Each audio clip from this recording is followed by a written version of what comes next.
Assalamualaikum warahmatullahi wabarakatuh.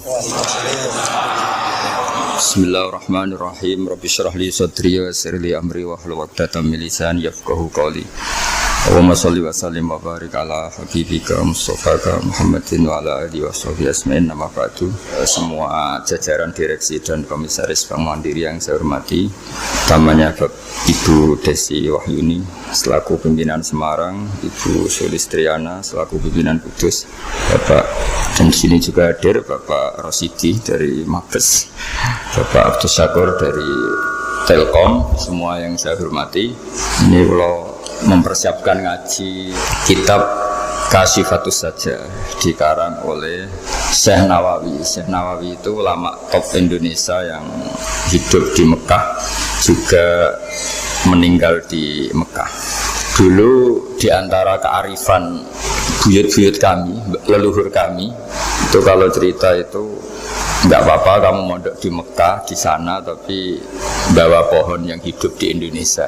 Jadi artinya bawa manhaj, metode dakwah yang bisa hidup di Indonesia.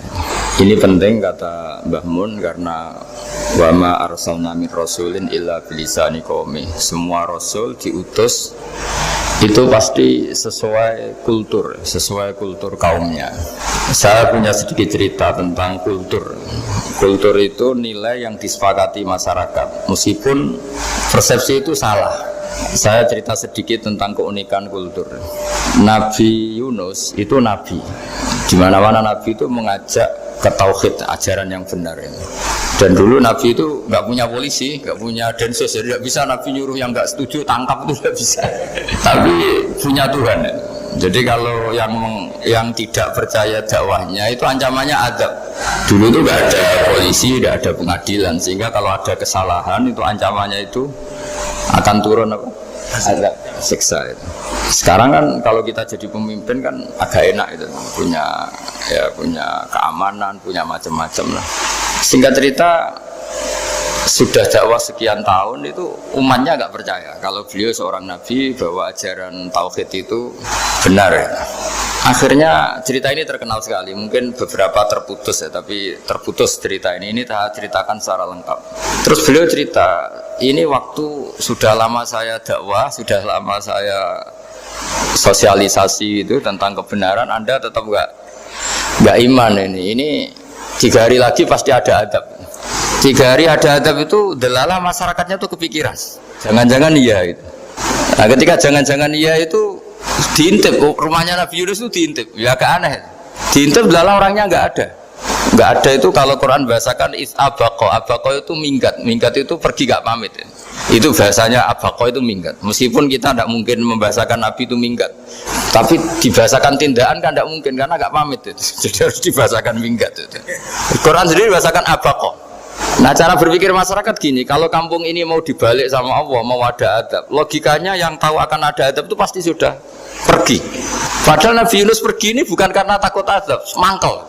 Seniai suwi gagal seminggat ya kan gitu. Jadi ada kiai minggat itu ya ada dalilnya, karena dulu tuh kalau mangkel itu suami yang mangkel istri itu ya harus minggat, istri ya harus minggat. Dulu itu ya boleh, maksudnya boleh itu ya kalau darurat ya minggat sedikit lah, tidak apa-apa.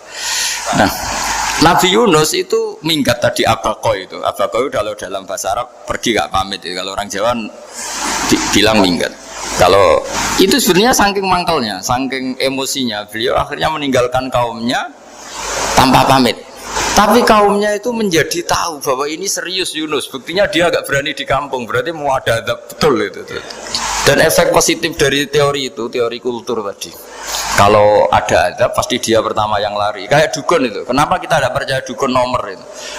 Itu kan paling yang minta nomor dulu ada SDSB itu, forecast itu kan paling salam template-nya kan 100.000. Padahal dulu forecast itu berapa?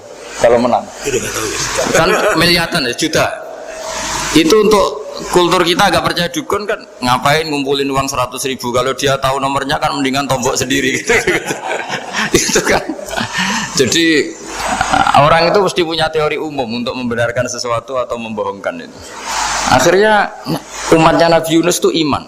Iman itu artinya percaya kalau ini tidak main-main. Buktinya Nabi Yunus gak berani di situ. Akhirnya mereka tobat. Saat itu juga mereka wiridan di lapangan. Terus semua kesalahannya diselesaikan.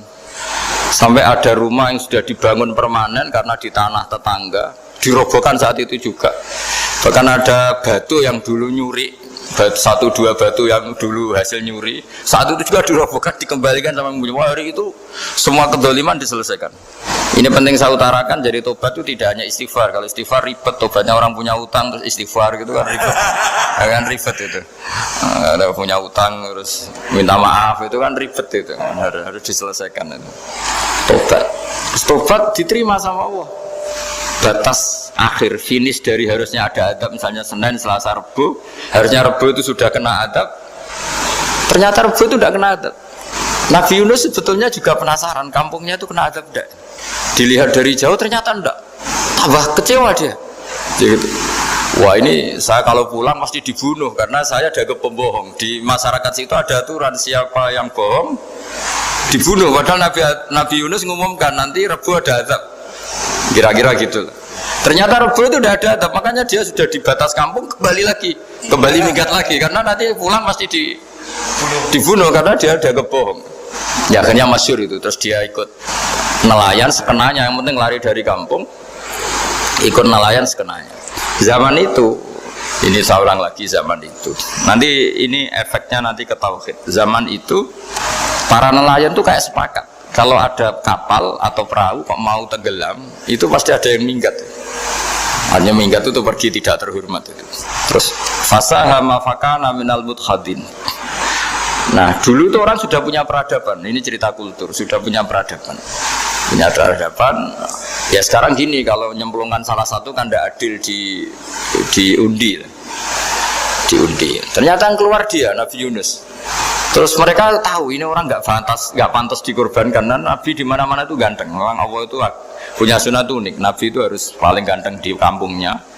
Nasabnya juga harus paling baik. Kabar-kabarnya juga istrinya harus paling cantik. Itu memang aturannya gitu. Nggak tahu saya. Dulu saya juga janggal. Kenapa Nabi aturannya harus gitu? Tangan-tangan di pemimpin LU izin itu, maksudnya misalnya pemimpin dia bahasa keriting itu kan piye gitu rasanya itu. Jadi Nabi itu pasti itu paling ganteng di kampungnya, terus dari nasab ya terbaik, terus rata-rata istrinya itu ya selain solihah itu ya paling cantik. Karena ya dibully kan, sewar tidak jadi Nabi, bujone elek kan ya ribet kalau misalnya ada yang bully gitu kan juga ribet. Singkat cerita terus dia akhirnya ditenggelamkan, dibuang karena beliau seorang nabi. Faltaqamahul khut, beliau ditelan ya. Iltiqam itu tidak digigit, ditelan ya. Karena ditelan beliau tidak ngalami dikunyah, ditelan. Iltiqam itu ditelan. Karena beliau seorang nabi, di dalam batnil khut itu di perut itu dia wiridan, dan barokahnya wiridan itu perut ikan ini menjadi masjid. Dia nyaman di situ, nyaman karena terus ngalami karomah lah. Andikan wali itu ngalamin karomah. Nah, kesimpulan dari cerita ini itu apa? Masyarakat itu akan selalu dengan kulturnya sendiri. Para nabi juga punya kultur sendiri. Dan Allah yang ngelola itu semua. Saya ulang lagi, Allah yang ngelola itu semua. Makanya terus dua kultur ini kalau Allah menghendaki itu gampang sekali. Akhirnya yang terjadi apa? Nabi Yunus jadi kasih sanksi Allah karena pergi tidak pamit. Masyarakatnya justru enggak, karena tobat. Dan tobatnya masyarakatnya ini karena kekeliruan Nabi Yunus. Keliru dengan makna bukan dosa. Andai kan Nabi Yunus saat itu kok di rumah ingin menyaksikan adab, itu masyarakat mesti gak percaya kan ada adab. Mau ada adab kok dia di rumah gitu. Jadi unik, Allah cara ngelola masyarakat itu unik. Nah, dari keunikan cara Allah ini kemudian lahirlah ilmu yang bernama ilmu tauhid, ilmu tawakal, ilmu pasrah nang pangeran itu. Karena kemarin pas Pak Yusuf sama Bu Sulis sowan saya itu tak beri cerita, agama itu milik Allah. Sehingga teori yang dikatakan manusia itu ya teori saja, tetap semua itu di tangan Allah. Ya saya saat itu cerita, misalnya saya ditanya, ini besi, materi besi dengan kaca itu kuat mana? Mesti kita menjawab kuat besi. Tapi saya yang mengendalikan besi dan kaca. Ternyata saya punya merencanakan menghancurkan besi, menetapkan kaca ini tak simpan, akhirnya puluhan tahun. Yang ini saya rencanakan saya hancurkan itu. Andai kan si yang menjawab tadi tahu rencana saya mesti kuat bilang kuat kaca. Gitu. Makanya contoh paling gampang tadi, dinosaurus itu hewan paling kuat malah musnah itu. Pitik yang nggak kuat sampai sekarang. Gitu. Karena Allah bikin dinosaurus itu punya rencana dihancurkan itu. Sementara ayam enggak lah, gue rame-rame dunia gitu. Sehingga ya sudah. Nah, agama itu seperti itu. Agama itu sesuai rencana Tuhan. Sehingga ini cerita Nabi. Sehingga Nabi itu kadang nggak tahu bedanya antara sesuatu yang punya data, punya perangkat-perangkat untuk menuju A misalnya. Itu nggak tahu bedanya. Jadi kalau Nabi ditanya misalnya gini, onta itu lahir dari betinanya, dari indukannya bisa, ya bisa. Lahir dari batu, jawabnya ya bisa. Kalau dia seorang nabi pasti jawab bisa. Kalau nabi loh ya, bukan direktur mandiri, nabi. Itu mesti jawabnya bisa. Jadi kalau nabi ditanya, mata air itu keluar dari bumi kedalaman 7 meter, bisa. Keluar dari sini, dari meja, jawabannya ya bisa. Karena nabi itu saking dekatnya Allah, tahu betul bahwa perangkat di dunia ini tidak bisa mendikte Allah. Semua itu kehendak Allah. Logika yang terbangun nabi itu sebenarnya gampang ya. Kalau kita teliti itu hanya gampang itu, sesuatu yang benar itu pasti bisa dijelaskan secara gampang. Nah ini ngaji tauhid biar tidak terlalu berteori terus. Karena kalau saya cerita uang pinter jenengan, dan saya tidak ingin pinter tentang uang. Tak beri contoh. Nah ini sebenarnya nanti kalau sampean suatu saat meninggal ketemu mungkar nakir itu tahu cara menghadapi. Nanti tak warai tekniknya, bocorannya tadi. Makanya ada cerita agama ini baik sekali. Orang bocorkan ujian nasional itu kriminal, bisa ditangkap parositi. Tapi agama ini pertanyaan mungkar nakir dibocorkan semua kiai, itu nggak ditangkap sama mungkar nakir. Harusnya kan rugi karena ini pertanyaan. Tapi semua kiai kan sudah membocorkan. Nanti pertanyaannya di kuburan itu man rabbuka, Tuhanmu siapa, agamamu apa. Itu kan sudah dibocorkan. Tapi itu nggak dianggap kriminal. Sementara kita sekolah SD, sekolah SMP bocorkan soal itu dianggap kriminal. Padahal kalau harusnya boleh. Maksudnya kalau menuruti teori itu harusnya boleh kan. Mau pertanyaan mungkar nakir saja dibocorkan kan. Ya, tapi kan nggak ada itu. Harusnya boleh. Tapi kan terjadi nggak ujian kalau dibocorkan itu. Aneh agama ini begitu baik. Pertanyaan yang taruhannya surga neraka saja dibocorkan. Kurang apanya baiknya agama ini? Pertanyaan sepenting itu dibocorkan dan kiai-kiai nggak ditangkap sama mungkar nakir ya ada itu. Saya ulang lagi ya supaya kita ingat fitrah salimah. Soal Anda modern monggo lah, tapi saya sebagai kiai akan ngajari kalian tentang fitrah salimah. Jadi kalau kamu itu benar-benar beragama, ini misalnya kertas, ini lempengan baja. Kalau kamu beragama kalau ditanya kuat mana, ya terserah jenengan. Karena bisa saja kertas ini aku punya niat tak simpan di arsip nasional. Baja ini tak niatkan, tak luluhkan, tak hancurkan. Sehingga kalau kita ngomong ya secara materi harus ditambah ya, secara materi kuat baja ya Allah. Tapi secara substansi jenengan ya terserah jenengan monggo. Nah, di sini yang mulai orang lupa itu karena selalu menjawab pasti kuat baja. Kata pasti ini yang akhirnya orang menghilangkan teori beragama. Berdasar logika aja. Berdasar logika. Nah akhirnya para nabi, para wali itu ditanya. Saya punya kitab karangannya Abdul Hamid, orang alim. Kitab itu dulu saya ngaji lama sekali, sampai sekarang saya pelajarin. Manusia itu dijebak hukum adat, padahal adat itu ya tidak terlibat. Misalnya kalau ada telur jadi ayam normal gitu. Ya tadi indukan unta melahirkan unta normal itu, indukan sapi melahirkan sapi normal. Tapi kalau para nabi itu bilang ya nggak normal. Nggak normal artinya tetap ada kekuatan Tuhan. Indukan unta tahu apa tentang unta? Dia punya kekuatan apa? Bisa melahirkan unta, bisa menciptakan unta di perutnya, bisa ada jantungnya, ada paru-parunya, ada ususnya. Dia bisa apa? Di situ ada tangan Tuhan. Itu. Karena para nabi cara berpikir gitu melihat tembok ya sama. Tembok sama indukan unta itu sama-sama mungkin mengeluarkan unta. Sehingga ketika Nabi Soleh ditanya, bukti apa kekuasaan Tuhanmu? Apa bisa mengeluarkan unta dari batu besar ini?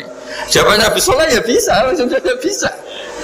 Dan mukjizatnya Nabi Soleh masyhur itu keluarlah unta dari batu. Karena secara teori ya tadi Coba unta indukan itu apa seorang profesor, apa seorang ilmuwan sehingga bisa menciptakan anaknya itu? Apa dia terlibat dalam menciptakan jantungnya, paru-parunya, ususnya? Kan enggak juga. Telur bisa apa coba? Gobloknya bukan main telur itu kan. Tapi bisa mengeluarkan ayam, dia bisa apa? Nah, para nabi, para wali itu tahu semuanya itu kekuasaannya Allah. Nah, kalau karena kekuasaan Allah bedanya apa dengan tembok? Makanya Nabi Muhammad ketika di padang pasir semua sahabat bingung nggak ada air, ya Nabi santai aja.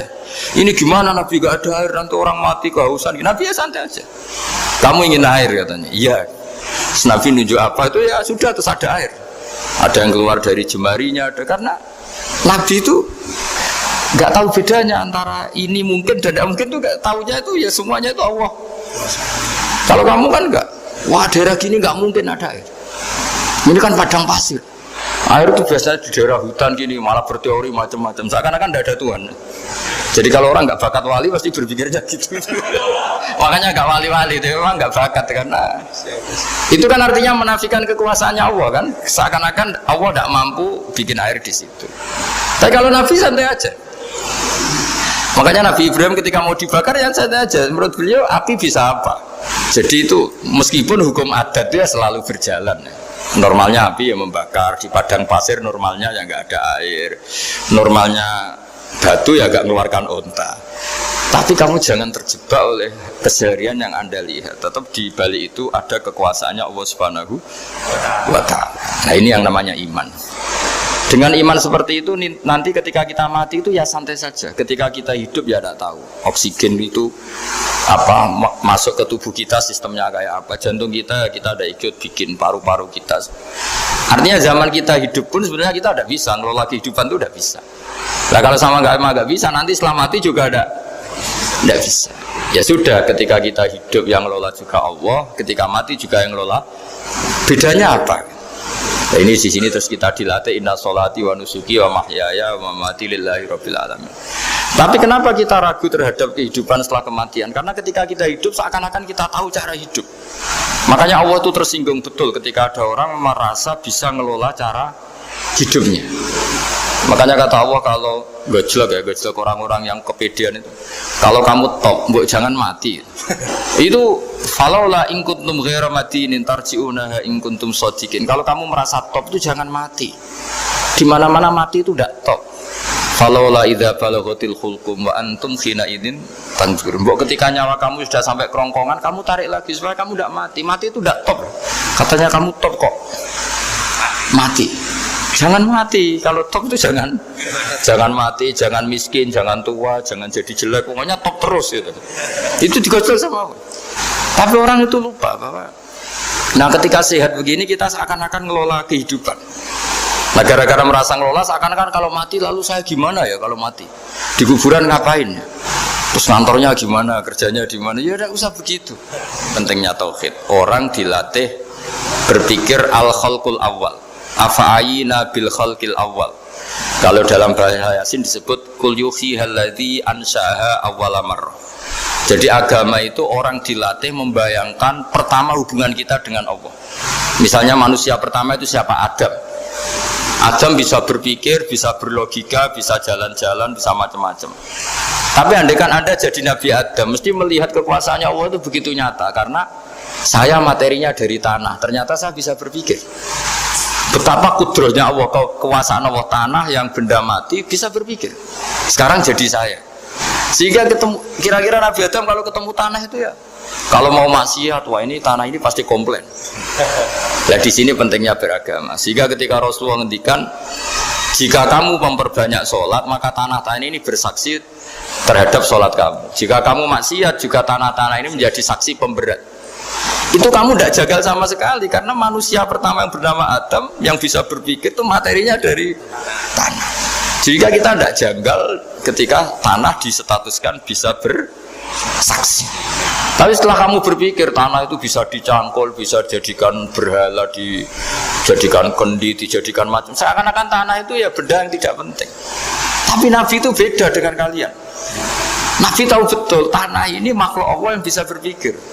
Sehingga Nabi ya ketika kalau kamu sholat sunat atau beribadah sebaiknya jangan di tempat yang sama, biar yang menyaksikan kamu sholat itu banyak. Kita mungkin kan masa bumi bisa bersaksi, tapi andai kan Anda Nabi Adam itu tidak akan janggal seperti itu, karena dia tahu materinya dari tanah dan ternyata jadi mata yang bisa melihat, jadi telinga yang bisa mendengar. Makanya Allah selalu mengingatkan, ingatlah al-khalqil awal, afai nabil khalqil awal.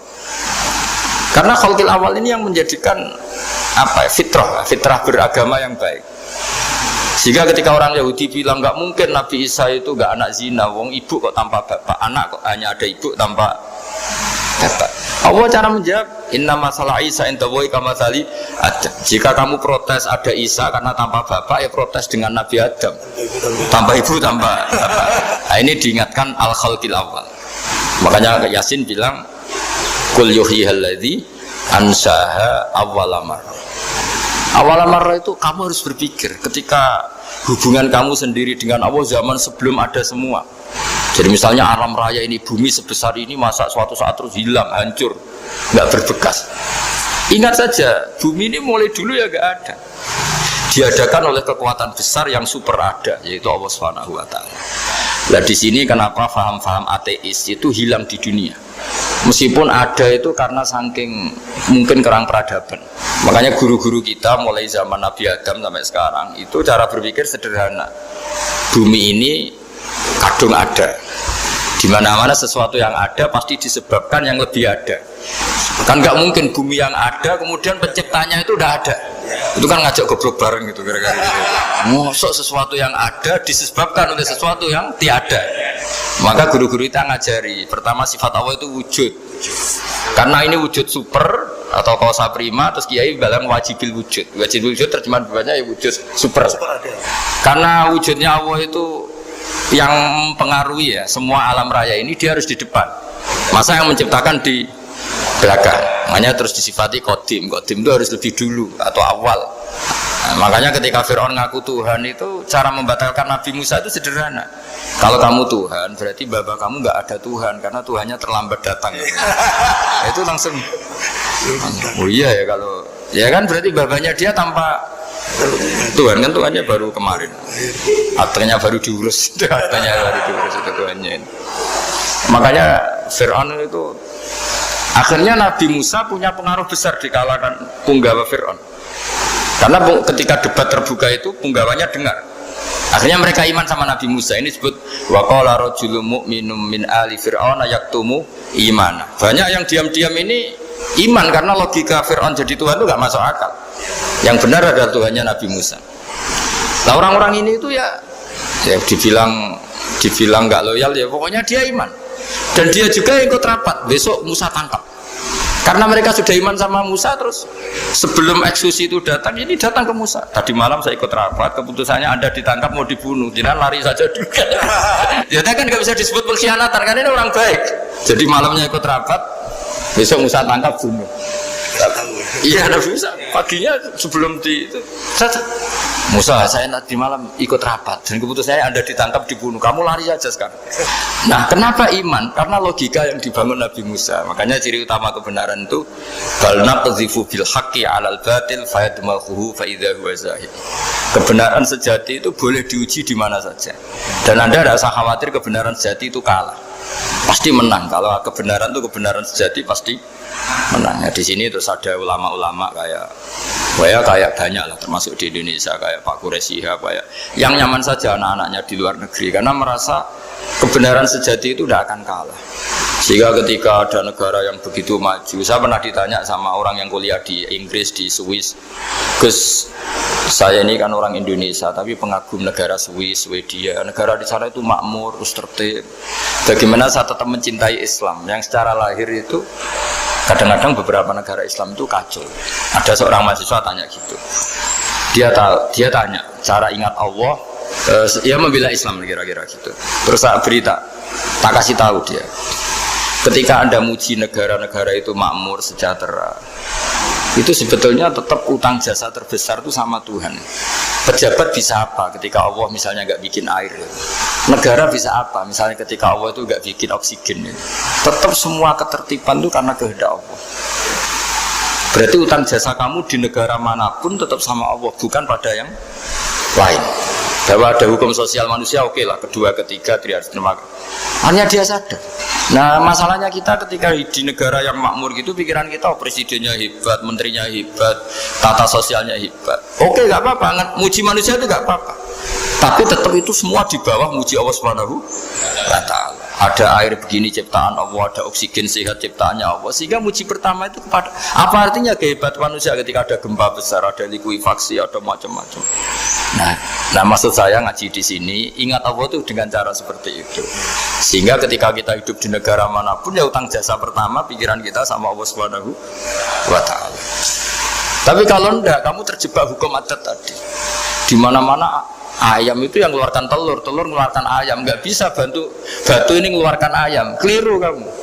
Ketika ayam mengeluarkan telur, memangnya ayam itu bisa? Apa dia berpikir sekolah dulu gimana ya cara punya telur? Kan tidak juga. Tidak bergerak juga. Apa ketika mata kamu bisa melihat terus kamu merencanakan gimana ya mata supaya bisa melihat? Ya tahu-tahu sudah melihat. Nah, di sini disebut afa'ayina bil khalqil awwal ansa'aha awalan marrah wa huwa alladhi yabda'ul khalqa tsumma yu'iduhu wa huwa ahwanu alaih. Allah selalu mengingatkan. Nah, iman yang baik itu iman yang seperti saya utarakan tadi. Kamu ingat kekuasaan Allah ketika belum ada apa-apa. Belum ada apa-apa ya Allah bikin manusia itu dari tanah, bikin ayam ya dari tanah, bikin sapi ya dari tanah. Bahkan semuanya dari ketiadaan. Nah, dengan iman seperti itu, nanti kalau kamu ngaji hadis, Nabi bisa mengeluarkan air dari apa? Dari jemarinya. Terus Nabi Ibrahim dibakar gak apa-apa. Nabi Soleh bisa mengeluarkan unta dari batu besar. Nabi Musa bisa menyibak laut hanya dengan tongkatnya. Itu semuanya kamu udah jangka.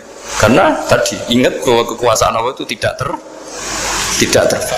Nah, itu cara iman yang benar. Sehingga nanti ketika kita mati juga gitu.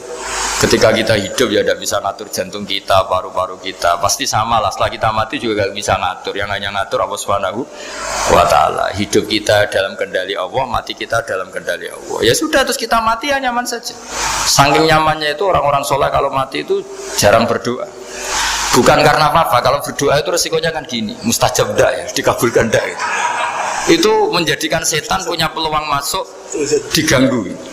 Makanya ajarannya Nabi mangkana akhiru kalamihi la ilaha illallah wa fi riwayatin Allah dakhalal jannah. Jadi kalau mau mati bersaksi saja. Sudah ini enggak saatnya berdoa, saatnya bersaksi. Makanya hanya disuruh bilang Allah. Dan supaya ini menjadi akhir kalimat. Sehingga nanti keren lah. Ketika ketemu Allah, apa akhir kalimat kamu yang kamu lafadzkan Allah.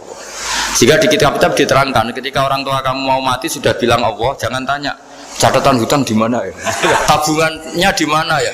Terakhir jawab mandiri terus mati lah. Gak boleh ditanya lagi. Sekali ditanya nanti akhir kalimatnya mandiri. Itu gak boleh. Jadi sekali sudah bilang Allah jangan ditanya lagi. Pak, tabungannya di bank mana? Gak boleh. Bahayanya sekali jawab mandiri terus mati berarti akhir kalimatnya itu ya mandiri. Makanya harus akhir. Jangan nanti statusnya itu mangkana akhiru kalami, memang akhir dari yang dikatakan itu kata Allah. Nah sebetulnya teks hadis itu la ilaha illallah. Ini pinternya Kiai Jawa. Lagi-lagi kembali ke kultur. Kiai Jawa itu kiai yang bisa modifikasi kultur. Sebetulnya kalimat hadis itu yang masyhur, itu yang populer itu la ilaha illallah. Tapi Kiai Jawa itu dan itu ngikuti kitab-kitab Arab juga, kitab-kitab. La ilaha illallah itu resikonya tinggi karena di situ kan tiada Tuhan yang berhak disembah kecuali Allah. Ada kata la ilaha. Nah takutnya pas la ilaha sudah mati. Nah karena itu ada resiko la ilaha gak khatam, berarti tiada Tuhan.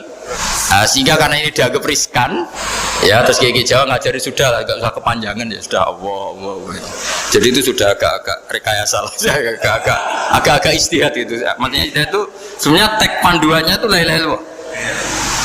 Teks panduannya. Tapi kiai-kiai itu tentu yang paling tahu tentang kehendak Nabi karena nekuni ilmu itu lama sekali. Kita ngikuti cara-cara ditentukan para kiai. Karena tadi la ilaha illallah itu kan ada kalimat yang tadi ya tiada Tuhan kan. Nah kata tiada Tuhan ini yang dianggap riskan kalau nggak khatam. Daripada potensi itu terus kiai-kiai ya agak-agak improvisasi lah itu memang ya sudahlah Allah. Nah supaya itu menjadi akhir kalimat Ya saya ulang lagi menjadi apa? Akhir kalimat. Setelah itu kata kitab-kitab jangan tanya hal lain. Ya sekali ditanya nanti dia akan melafatkan hal lain itu. Ya tadi misalnya tabungannya di mana? Gitu. Sini. Nah yang ribet kalau wong kuno itu neng laci, neng sorogan. Berarti kalimat terakhirnya ya laci sorogan itu. Nah, sehingga terus itu pinternya guru-guru kita. Jadi saya ulang lagi ini yang terakhir saya pesen, latihlah iman seperti imannya para ulama, para aulia, syukur-syukur yang dekati imannya para nabi. Itu cara berpikir itu al-khalqul awal. Afa'ayina bil khalqil awal. Qul yuhyihal ladzi ansaha. Nah, yang terakhir saya pernah ditanya, ya agak gojekan, agak guyon, tapi saya ditanya. Saya itu nggak bisa melihat, Gus. Aneh orang Afrika itu. Kan misalnya ada Miss Afrika itu. Di sana itu orang paling cantik. Malah kadang itu ada kriminal gitu. Karena orang Afrika merkosa Miss Afrika. Itu kata orang Indonesia, Gus, dikakno aku ora doyan gitu. Nah ini kan secara syariat, mungkin lelaki itu punya rasa dengan perempuan itu ya kalau berpakaian serono atau gimana secara teori. Tapi sebetulnya oke itu benar. Tapi sebetulnya ada ansaha awala. Orang Indonesia itu didesain gak suka orang Afrika. Orang Afrika ya didesain gak suka orang Indonesia. Sehingga orang-orang Afrika kalau melihat orang Indonesia yang paling cantik mungkin ya iskal. Wong cempeh kayak gamping gitu kok cantik. Mungkin perasaannya cowok-cowok Afrika ya gitu. Itu cantiknya di mana? Orang Indonesia kebalik kan? Kalau cowok-cowok Indonesia ngelihat Miss Afrika, cantiknya itu nanti gitu. Kok sampai ada pemerkosaan tuh apa itu? Nah itu menunjukkan Allah yang Maha Kuasa. Allah itu mendesain gennya orang sana. Beda dengan kita. Ya itu bukti bahwa Allah itu nggak bisa. Ya sudah semuanya itu Allah yang mendesain. Itu bukti bahwa manusia itu bisa apa di depan kau. Orang kayak Afrika kok disuruh bilang cantik, kita kan protes. Cantiknya di mana? Mungkin orang sana juga protes ke kita.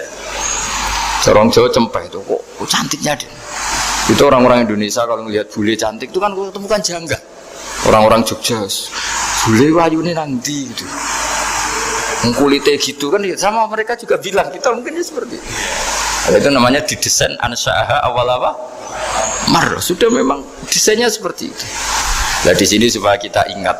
Nah, ingat bahwa hati juga gitu. Ketika kita cinta istri itu janggal betul kalau terjadi konflik. Tapi kalau sedang konflik itu janggal betul terjadi perdamaian. Lagi mau ngangkel itu ya problem betul.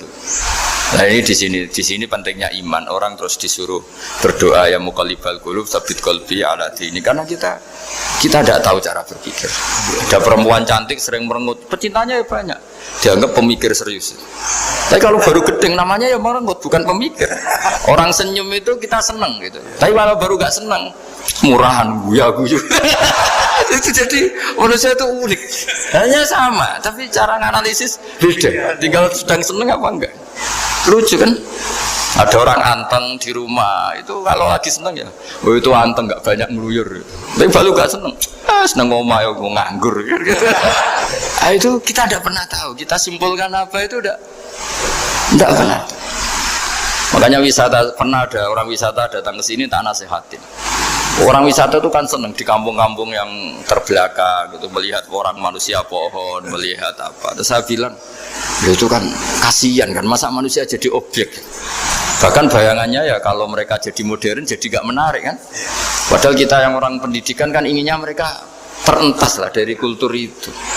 Ya itu kan gak sambung kan. Yang satu bilang unik, masyarakatnya masih unik, masih naik-naik pohon. Tapi bagi orang pendidikan kan tersiksa kan. Ini bangsa kita, warga kita kok masih seperti itu. Makanya orang wisata itu nasihati, kamu kesana itu niat melihat apa niat mengentas? Kalau niat mengentas, tak jamin ada pahala. Enggak Gus, mau niat mengentas. Niatnya baru sekarang apa mulai dulu-dulu? Baru sekarang. Ya ini cerita dari manusia itu semudah itu, Pak. Nah, setelah kamu ngaji ini, kamu tidak akan janggal terhadap kenapa Nabi itu begitu santai. Ketika tadi makanan misalnya satu wadah itu cukup untuk orang 300. Sampai Jabir yang undang Nabi kan hanya kambing kecil, cukup orang 6. Ternyata Nabi ngajak orang 300 lebih.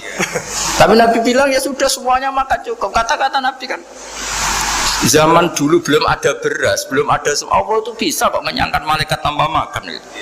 Susahnya apa mengenyangkan manusianya dengan nasi sedikit itu ya Nabi ya santai aja, semuanya kenyang santai. Ya ini itu iman-iman yang sudah benar-benar awal amarah sudah. Allah tidak harus terdikte oleh nasi. Kalau nasi sedikit harus cukup orang sedikit. Kalau banyak harus orang banyak. Allah tidak perlu kena aturan itu semua. Tidak perlu. Saya ini Tuhan kata kok kamu atur itu gimana? Tidak bisa. Ya Pak, kalau hanya ngaji ini insya Allah Anda setelah baca mukjizat, keramat itu tidak istiqamah. Ya saya kira demikian. Assalamualaikum warahmatullahi wabarakatuh. Alhamdulillahirabbil alamin wassalatu wassalamu ala asyrofil mursalin sayyidina maulana Muhammadin wa ala alihi washabihi asma'in nama ba'du. Yang sangat kula hormati guru kita bersama Kiai Haji Anwar Mansur, Kiai Haji Abdullah Kafabi Mahrus, Kiai Haji Abdul Hakim, Kiai Haji Anim, Kiai Haji Zamzamis dan ingkang kula hormati Bunyai Aina Ma'ruf ingkang kula hormati Kiai wonten Gubernur Jawa Timur Bu Khofifah sedanten Bunyai ingkang kula hormati. Niki kula sekedar dugi niku pun dadi anak yang berakhlak karimah. Dados kula mboten perlu nyampaikan mau itu kata-kata tekotok niku pun soleh pol mriki diutus ning Aina lewat Gus Subam. Gus Subam itu putrane Mbah Mun. Terus kalau diteror satu orang tidak mandi ya dua orang. Semua niku kabeh ditelponi dulur kula, Gus kula. Waduh. Sing dereng ditelepon malaikat Jibril mawon. Untuk memaksa kula hadir. Kalau mau matur Bu Khofifah, kalau niku hanya mau undangan orang sepuh. Ternyata orang sepuh itu banyak. Teng Mbah Hamid Pasuruan sepupu Mbah kula, teng mriki gurune Mbah Maimun. Terus riyen Mbah Mun ngaji teng Lirboyo. Terus keluarga Lirboyo kadose memanfaatkan hak maksa. Kalau cerita sing ringan-ringan mawon bahwa benar Bu Khofifah tadi berkah itu dimulai dari hal-hal sekeliling kita. Tapi karena saya sebagai kiai menekuni fikih-fikih perempuan. Dulu itu ada Bahsul Masail begini Bu Khofifah, agak Bahsul Masail itu agak benar, tapi ya benar. Gimana hukumnya polisi dari perempuan atau gimana hukumnya wanita jadi polisi. Nah ini Bu, Neng Aina nggak usah Bahsul Masail, langsung eksekusi, langsung meraktekkan. Itu hampir semua musyawirin bilang haram karena polisi itu wilayah lelaki karena nangani penjahat, nangani kriminal. Tapi ada kiai yang agak unik, mungkin termasuk kita yang unik itu Pak Yai, kalau bandar narkoba itu kadang pengedarnya perempuan dan kadang disembunyikan di tempat yang nggak boleh tersentuh lelaki. Kalau semua polisi lelaki itu gimana itu solusinya? Walhasil terus kiai itu bilang ya udah boleh. Terus karena nggak kebayang kan, misalnya disembunyikan di tempat-tempat tertentu, kemudian polisinya itu cowok. Semenjak itu terus ada maklum kalau polisi itu dari perempuan. Saya tidak tahu Arisalah ngirimkan yang diterima di Akpol itu berdasar fikih itu apa enggak, tidak tahu. Tapi yang jelas itu ada fikihnya juga. Jadi makanya mendengar itu penting, karena barokahnya mendengar itu kita menjadi tahu cara pandang orang lain. Dulu itu orang mengira kalau kiai besar diundang di musola kecil gak datang itu dulu dikira keangkuhan. Tapi semenjak ada sudut pandang, terus niki sekaligus hormat nama Arisalah. Arisalah itu nama kitab Imam Syafi'i paling terkenal. Jadi beliau itu diminta menulis kaidah usul fikih untuk kajian fikih. Yang meminta namanya Abdurrahman bin Mahdi. Ya ini tadi saya juga memberi hadiah sama Gus Sofa sama Gus Alawi kitab Arisalah. Kemudian ditulis tebel sampai sekitar 700 halaman. Namanya kitab Ar-Risalah. Di situ ada kaidah-kaidah cara menganalisis Quran dan hadis. Dan itu berkahnya Masya Allah. Akhirnya fikih kita tidak fikih harfiah, tapi fikih yang benar-benar bisa menjawab tantangan zaman. Di antara yang paling terkenal misalnya ibu saya itu namanya Yohanit, persis tabarruk sama namanya ibunya Nabi Musa. Khilah ya. Di fikih itu ada kitabul khilah, bab merekayasa hukum. Jadi Nabi Musa kita tahu lahir di tahun yang ada kebijakan menyembelih anak-anak Bani Israel, sehingga sama ibunya dilarungkan ke sungai. Setelah dilarungkan, kata Allah, nanti yang ngurus saya, kata Allah, yang ngurus kami. Delalah malah ditemu Fir'aun, karena Allah ingin mempertontonkan betapa bodohnya Fir'aun, orang yang mengklaim jadi Tuhan Kemudian malah ketipu ngerumat orang yang yakunu sababa halaki mulki, yang menjadi sebab kehancuran kerajaannya. Jadi betapa bodohnya Fir'aun. Dia anti anak Bani Israel, tapi malah ngerumat orang yang paling ditakutin, yaitu Nabi Musa.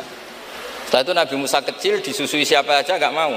Ini cerita kecerdasan perempuan zaman itu sudah cerdas. Jadi sebelum sekolah Arisalah juga ada yang cerdas. Terus gini ibu Nabi Sinten Musa. Itu cerdas sekali.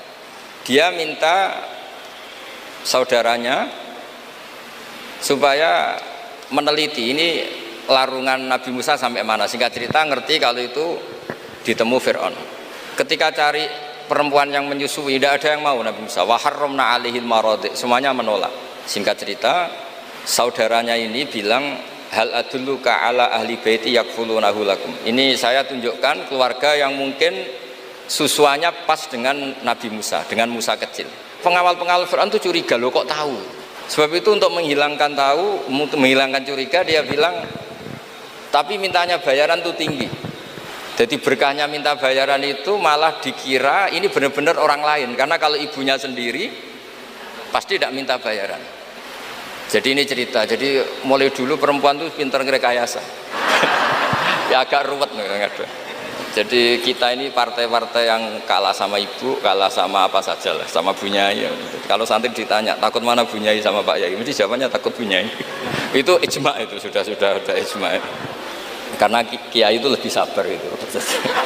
Kalau kata Bunyai enggak, kiai itu lebih pelupa. Jadi kalau ada masalah gampang lupa.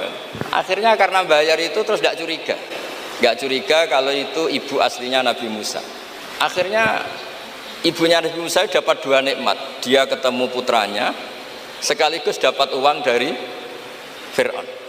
Jadi Quran kalau mencontohkan perempuan itu luar biasa. Ada lagi contoh Asia. Perempuan itu memang misteri. Ada yang istrinya Fir'aun jadi wanita hebat, yaitu Asia. Ada yang harusnya solihah kelas papan atas karena istrinya Nabi Nuh, malah enggak. Sehingga pola-pola fikih perempuan, saya ulang lagi, pola-pola fikih perempuan itu Imam Syafi'i ngarang. Itu kalau sudah tentang perempuan itu ya pusing. Jadi ternyata pusing itu kalau ditarik ke atas. Itu dulu Rasulullah itu menghadapi Aisyah sama Fatimah itu ya pusing. Itu kalau Halah datang, Halah itu saudaranya Khadijah. Itu kalau datang itu betapa hormatnya Rasulullah. Makasih kamu datang mengingatkan pada Sayyidah Khadijah, pada Khadijah gini-gini. Itu Sayyidah Aisyah cemburu. Kenapa engkau mengingat Khadijah terus? Padahal Allah sudah mengganti yang lebih cantik daripada yang sudah tua. Pokoknya menyebut ajus, ajus itu tua, yaitu Khadijah. Gantian Sayyidah Fatimah yang tersinggung karena ibunya disebut ajus, tua. Nabi itu cara ngelola dua wanita ini, yang satu bangga dengan kecantikannya dan keperawanannya, dan Sayyidah Fatimah tertekan karena ibunya jadi korban, yaitu dianggap sepuh. Itu Nabi cara menyelesaikan itu unik. Bilang gini, Fatimah, kamu bilang ke Aisyah, sehebat-hebatnya kamu itu perawan dapat duda, sementara ibuku janda dapat Joko. Terus mulai dulu ya kebanggaannya Rondo untuk Joko, itu mulai dulu. Tapi ini cerita, jadi ngelola perempuan itu ribet. Jadi kalau terlalu ke Aisyah, Sayyidah Fatimah cemburu. Kalau terlalu ke Sayyidah Khadijah, Sayyidah Aisyah cemburu. Jadi ya nggak ada solusinya memang. Jadi kalau kiai ngaji fiqhul mar'ah itu, fiqhul nisa itu nggak ada selesainya. Kata Nabi, khuliqat min dilain a'wad, didesain dari iga yang bengkok. In dhahab tatuqimuhu kasartah, kalau kamu memaksa lurus patah, kalau kamu biarkan tetap bengkok. Ya kalau jalan harus bengkok ya biar bengkok aja, tidak usah dipaksa nopo lurus. Terus kalau suwun terutama teng Gus Sofa, Gus Alwi, teng putra-putra ning Aina, Ar-Risalah itu menjadi inspirasi hukum. Dulu zaman Imam Ghazali ada orang pamit mau jadi ahli fikih. Sama Imam Ghazali nggak boleh, udah kamu jadi dokter saja. Terus ditanya, kenapa engkau sebagai ulama kok malah fatwa saya jadi dokter? Kata beliau, banyak negara Islam yang karena nggak ada yang belajar dokter harus berobat ke dokter yang non Muslim. Begitu juga di dunia ekonomi, di dunia politik dan seterusnya dan seterusnya. Jadi itu yang dikenal dengan usul fikih. Dulu Imam Syafi'i itu bencinya sama orang kaya itu masya Allah, karena beliau lahir miskin dari komunitas miskin. Dan beliau referensinya miskin itu lebih menyelamatkan karena lebih ringan hisabnya. Itu malaikat bagian hisab. Kalau ngisap orang miskin kan pusing, nggak ada yang bisa dihisap kan. Mau dihisap apanya? Hanya beras 1 kilo kan nggak ada dosanya kan karena darurat. Tapi setelah beliau ngaji usul fikih masyhur itu, beliau datang ke Muhammad bin Hasan As-Syaibani. Ini asal usul beliau ngarang kitab Ar-Risalah. Itu emas itu tumpuan di meja. Kalau ngitung uang itu di depan umum. Makanya ini juga jadi fikih. Makanya menurut saya kiai-kiai itu kalau ngitung uang banyak kesunatannya di depan umum. Biar orang nggak kepikiran nyalami template. Karena uang kiainya sudah banyak. Itu Muhammad bin Hasan As-Syaibani itu kalau ngitung uang di ruang tamu. Imam Syafi'i ini penguatan terhadap nama Ar-Risalah Bunyai Aina, karena Ar-Risalah itu nama kitab Imam Syafi'i paling melegenda. Kenapa engkau ngumpulkan uang sebanyak ini? Engkau orang alim. Biasanya orang alim itu gak suka uang, gak suka harta. Terus Muhammad bin Hasan As-Syaibani ini guru kedua, termasuk guru kesekian lah dari Imam Syafi'i. Oh berarti saya orang alim, orang soleh gak punya uang. Iya orang alim biasanya gak punya. Sudah tak kasihkan orang fasik biar dipakai dugem, dipakai main perempuan, dipakai judi. Jangan, pakai jenengan saja. Kalau orang soleh nanti manfaat. Oh berarti orang soleh oleh sugih pun angsal. Semenjak itu Imam Syafi'i berpikir rubah. Awal perubahan itu karena beliau ngaji sama Muhammad bin Hasan As-Syaibani, beliau menjadi al-usuli, orang yang berpikir secara usul fikih. Lama-lama terus beliau ngarang kitab yang terkenal itu namanya kitab Ar-Risalah. Terus nama Risalah itu semoga nama yang tidak main-main, benar-benar nama yang mencerminkan keilmuan yang dalam. Karena di kitab Ar-Risalah itu Imam Syafi'i benar-benar menganalisis cara al-istinbat minal kitabi was sunnah. Ya terus beliau kalau ditanya masyhur itu ya, apa dalilnya perempuan misalnya mimpin, beliau cerita inni wajadtum ra'atan tamlikuhum wa utiyat min kulli syai'. Semuanya itu ada dalil. Meskipun nanti ada aturan-aturannya, tapi Imam Syafi'i itu begitu fasih.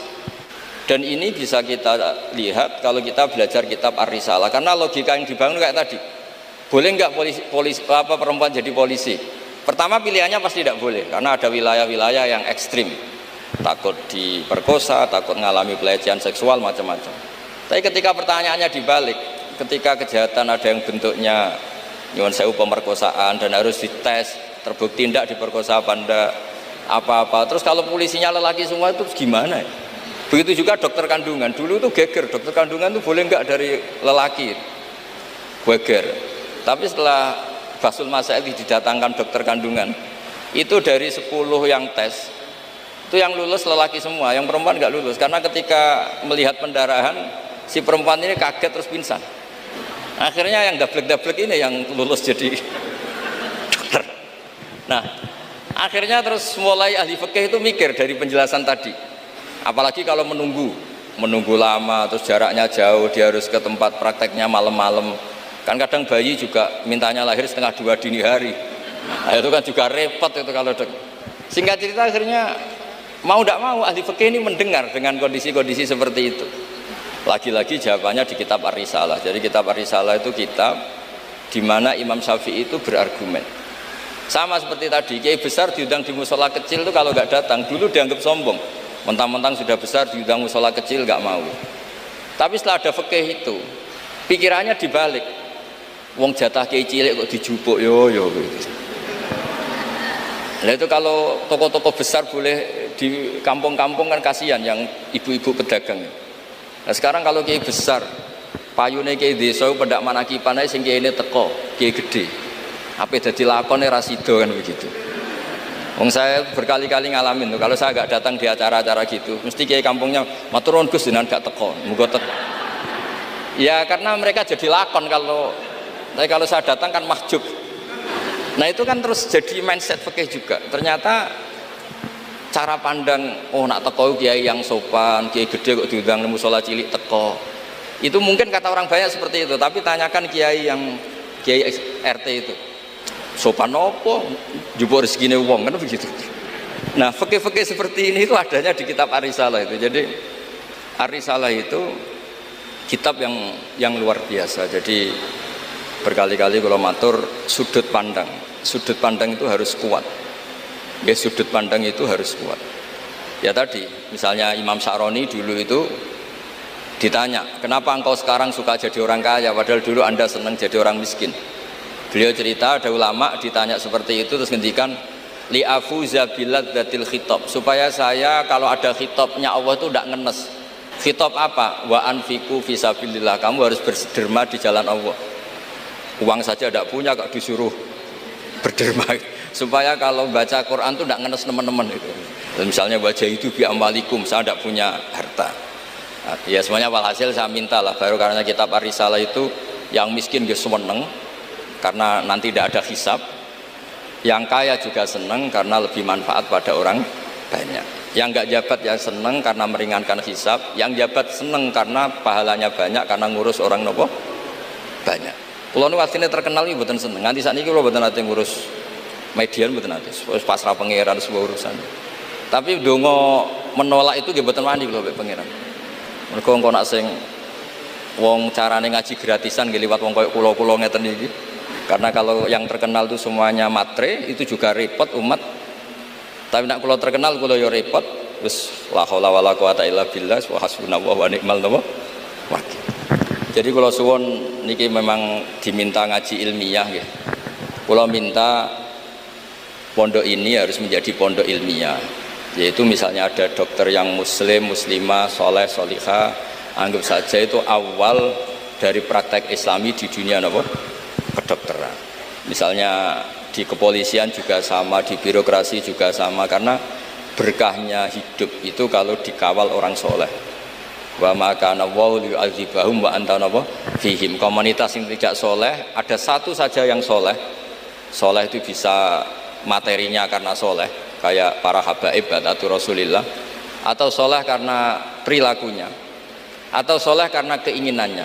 Itu semuanya berkah, menjadikan azab ini tidak turun. Wa maka Allah liyu'adzibahum wa anta fihim. Terus kula mboten saged matur kata-kata, wong kula teko tok pun sopan, pun gajaran kula pun kathah niku pun.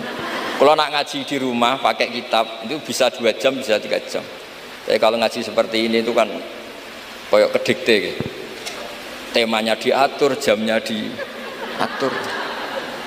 Saya itu kiai yang paling pantangan diatur, tapi karena kalah sepuh ya sudah, jadi ganjaran ngaji ini tidak ilmiahnya tapi tawaduk saya gitu. Dimugi barokah tawaduk niki kula nggih untuk barokah Pondok Lirboyo ngoten mawon. Assalamualaikum warahmatullahi wabarakatuh.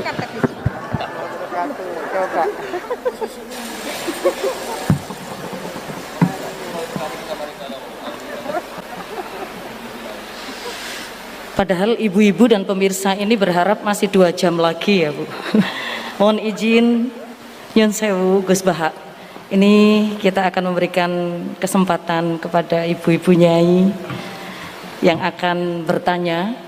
Dan ini pertanyaannya memang harus ditanyakan pagi hari ini karena kehadiran Gus Baha benar-benar sudah ditunggu-tunggu.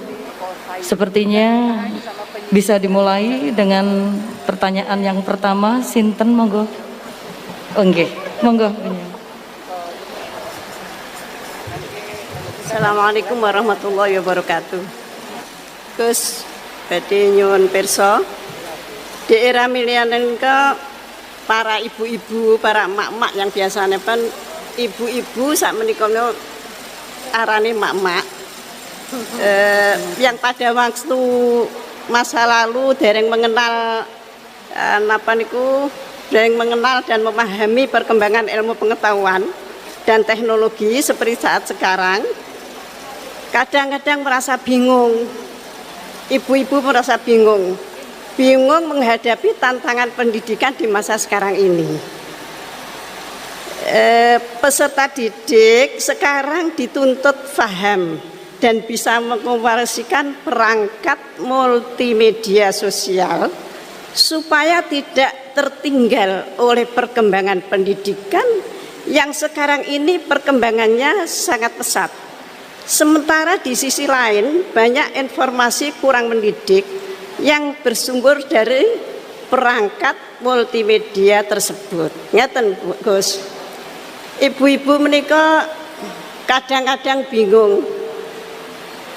Santri mereka kan boten pareng beto HP. Tapi sekarang niku pendidikan memerlukan kita harus pakai HP. Nah, yang ibu-ibu itu mau mengikuti itu sudah kadang-kadang sininya sudah tidak nyambung. Diwarai WA mawon kadang-kadang mboten sakit. Nah, mungkin kalau santri itu sudah mengunci HP-nya, kita tidak ngerti. Ini bagaimana caranya kalau dikunci. Jadi tidak bisa. Terus bagaimana Gus caranya kita itu bisa mengarahkan anak-anak sehingga anak-anak itu walaupun pakai HP bisa bisa mempergunakan dengan sebaik-baiknya. Kadang-kadang di pondok itu sudah diberi jam, nanti jam segini ditumpuk. Tapi wong ya anak ya tetap anak, kadang-kadang ya diselipkan. Kemudian pertanyaan kita sebagai orang tua dari anak-anak kami, baik para santri atau anak kami sendiri, apa yang harus kita lakukan? Repot, HP saja tidak bisa, apalagi laptop. Padahal anak-anak itu kalau mencet itu sudah tahu apa-apa. Sedangkan kita yang tua tidak ngerti caranya mencet kadang-kadang. Kemudian bagaimana gini Gus, supaya anak-anak itu juga bisa mengikuti zaman tapi selamat sehingga mereka bisa pinter dalam ilmu pengetahuan tapi juga hatinya selamat, bisa selamat di dunia dan selamat di akhirat. Matur suwun. Monggo Gus Bahak.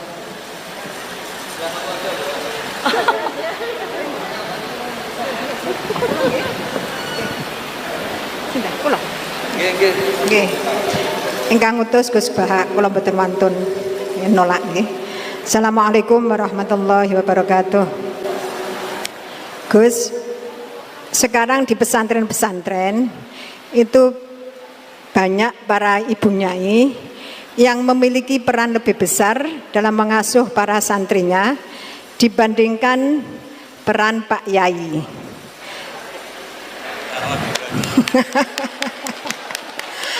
Tapi ketika ada ibu nyai yang namanya tercantum sebagai pengasuh, masih banyak masyarakat yang memandang tabu ini Gus, atau tidak etis. Bahkan dalam sebuah lembaga yayasan, seringkali perempuan-perempuan itu dimarginalkan. Padahal perempuan itu kalau diberi kesempatan luar biasa Gus, laki-laki kalah semuanya. Kadang pendapatnya itu tidak dihiraukan, meskipun sebenarnya bagus. Dan ini loh Gus, saya minta keadilannya Gus. Dalam menyikapi kenyataan seperti ini, kita sebagai kaum emak-emak itu harus bagaimana? Saya menuntut keadilan Gus, dari Pak Yai, dari panjenengan-panjenengan. Terima kasih. Assalamualaikum warahmatullahi wabarakatuh. Ya nanti yang ikut jawab Bu Gubernur ini kan masa mau jadi pemimpin tidak mau jawab problemnya. Udah datang pakai helikopter, ada pertanyaan nggak mau jawab. Saya ini ganjarannya sudah terlalu banyak, 5:30 sudah datang, nanti diminta ikut meletakkan batu pertama ya. Oke. Terus begini Bu Nyai Nur Iskandar ya. Jadi saya punya cerita dari Bapak, juga cerita ini pernah ngendika Mbah Mun. Ada filosofi ilmiah yang nggak bisa diganggu gugat. Ini harus kita camkan. Misalnya begini, al-insan abdul ihsan.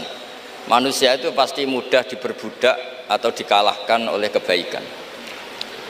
Singkat cerita, ada seorang kiai waroi zuhud, di rumah nggak ada TV, nggak ada HP, nggak ada motor. Saking inginnya anak itu nggak terkontaminasi TV, nggak terkontaminasi HP, juga nggak sering keluyuran ada motor.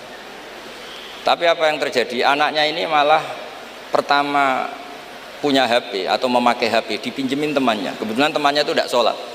Pertama naik motor juga dipinjemin orangnya yang nggak sholat. Pertama tahu TV juga di tetangga, komunitas keluarga yang tidak sholat. Sehingga perasaan anak ini hanya punya utang jasa sama orang yang tidak sholat. Lama-lama kenangannya apa? Ternyata orang yang tidak sholat itu lebih manusiawi ketimbang yang sholat. Singkat cerita anak ini akhirnya nggak sholat. Ketika anaknya itu nggak sholat, orang tuanya itu coro Jawan itu tobat, minta maaf sama bapak, sama saya. Era kiai saya minta, karena melihat Mbah Maimun itu di rumahnya ya ada TV, bapak saya di rumah ada TV, juga ada motor. Ketika sowan, walhasil intinya diceritain kenapa banyak kiai alim yang longgar, di rumah ada TV, ada HP, ada motor. Ternyata karena jangan sampai anak kita pertama merasa utang jasa itu sama orang lain. Nah, kalau orang lain ini yang orang nggak bener bisa berabe kan. Nah pondok juga gitu, kalau terlalu ketat HP, terlalu ketat apa, ternyata HP ini barang mewah, barang wow, kebetulan yang nilai orang lain. Dan akhirnya santri ini merasa utang jasa sama orang. Nah, ya kalau orang lain ini tepaan orang soleh, kalau enggak. Makanya ibu-ibu juga situ, senyum tuh barang mewah. Ternyata bapak-bapak kenangannya sama bakul kopi, tidak sama istrinya. Akhirnya yang diingat ya bakul kopi, karena senyum itu mewah. Ini sekaligus jawab pertanyaan yang enak, minta keadilan. Saya juga minta keadilan. Ya itu sudah komplit, jawaban itu sudah. Pokoknya kita kondisikan al-insan abdul ihsan. Jadi itu tidak bisa ndak. Makanya ngelola anak-anak itu ya harus hati-hati, ngelola istri, ngelola suami, ngelola komunitas masyarakat. Kenapa kiai itu harus dermawan? Kenapa orang baik harus dermawan? Kalau yang dermawan orang fasik, pasti orang fasik ini yang punya pengaruh, karena al-insan abdul ihsan. Makanya ini kembali lagi ke kitab Ar-Risalah tadi. Saya berkali-kali kalau ngaji bilang, tasodaku walau bitol koti wajin. Kamu disuruh sodako meskipun senyum. Senyum itu dalam fikih formal dikatakan sunat, tapi dalam konteks sudah kompetisi itu bisa wajib. Di rumah nggak pernah ada senyum, di warung kopi ada senyum terus. Kira-kira menang mana? Sama. Ketemu preman disuguhi kopi senyum, sowan kiai diamu itok. Akhirnya masyarakat mau ke preman karena di sini lebih dimanusiakan ketimbang kalau sowan kiai dimarah-marahin tok. Akhirnya konsep Nabi Tolkoti Wajin tidak lagi kita katakan sunat tapi wajib. Makanya berarti ibu-ibu senyum sama suaminya wajib. Tapi kalau disenyumin terus ya wong lanang ya udah blek itu dikira nggak pernah salah. Berarti marah juga. Ya sudah, tidak usah diwajibkan, sudah dilakukan, alhamdulillah. Jadi menurut saya ngadepi fenomena sosial apapun kita harus punya kaidah ilmiah yang permanen, yaitu al-insan abdul ihsan. Semuanya fikih, semuanya solusi, semuanya teori itu pasti kembali ke situ. Kalau kita lebih menarik karena ihsan kita, pasti orang ke kita. Tapi kalau kita jeblok secara sosial, ya dibayangkan Allah itu walau kunta fadhurul qalbi lan faddu min hauli. Kalau seorang pemimpin itu kok wangkot, angkuh, tidak simpatik, pasti lan faddu min haulik, pasti orang itu bubar.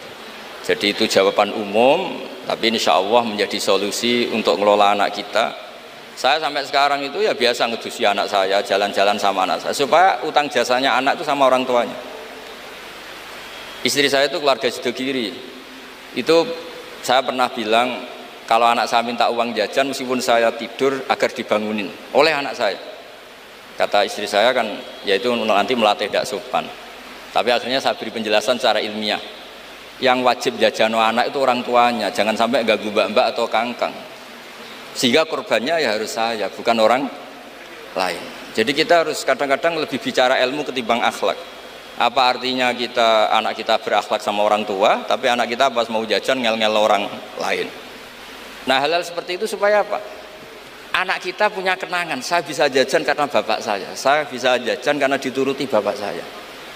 Tapi kalau kenangannya sama tetangga, dan kebetulan tetangga kita misalnya kurang baik, maka nurutnya sama tetangga yang kurang baik ini. Jadi ini menurut saya, ini karena masalah ijtihad. Neng Ana boleh gak setuju ya, karena ini masalah ijtihad.